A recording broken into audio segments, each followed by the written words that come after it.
Ikot ko, hindi pa rin bilog. Ay. Leave to the expert. Kailangan daw po, pinag-aaralan po yun. Dapat daw po. Technique. Ay, hindi. Wag niyo ibilog ka agad. Tingnan niyo, oh. Dapat pala Stay niyo gano'n. muna doon. Ayan, Diyan muna, stay wag muna. May mas sa taas pa baba.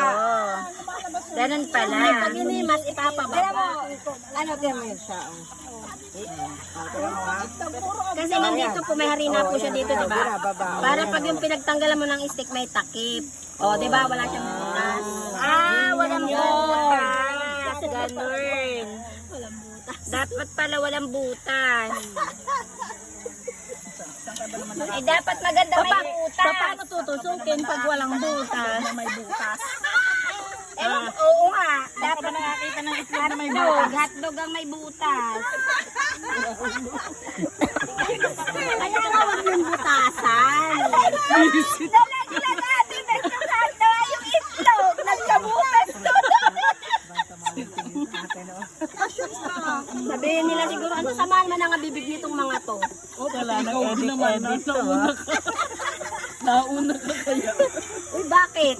Wala naman kami sinasabing iba. Itlog ang pinag-uusapan din. Diba, itlog din naman sinasabi namin. Kaya nga. Wala naman sinabi. Kaawa na ang mga may itlog. Ilan lang yung lalaki dito? Tatlo lang yata. Hindi nga rin bababa mo. Ayun pala ang Si technique Madam naman, para walang masalong flat yung itlog mo. para walang bilo, walang butas. Malamig na kasi yung tinidor ang namin. Yun na yung technique na ano, ka... Tinidor. Oo, tinan. Parang may buntot pa. Harina. Anong gatas? Marina. Grabe ka lang gatas. Hindi nagdikit. May baking powder po yan. Opo. Wala. Ano lang po yan? Harina.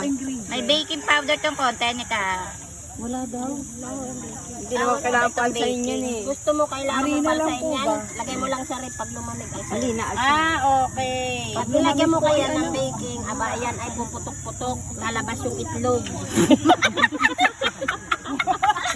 Alam, sinasabi ko lang yung totoo. Tinanong ka rin doon. Itlog na naman yun. Tumatawa doon. Si Kaberni pala yung tumatawa. Lalabas ba lang itlog? Oo, lalabas yung itlog niya pagka may baking. Puputok siya. Pag pumutok, itlog ang lumalabas. Ay, mali. Dilaw. Mali yun.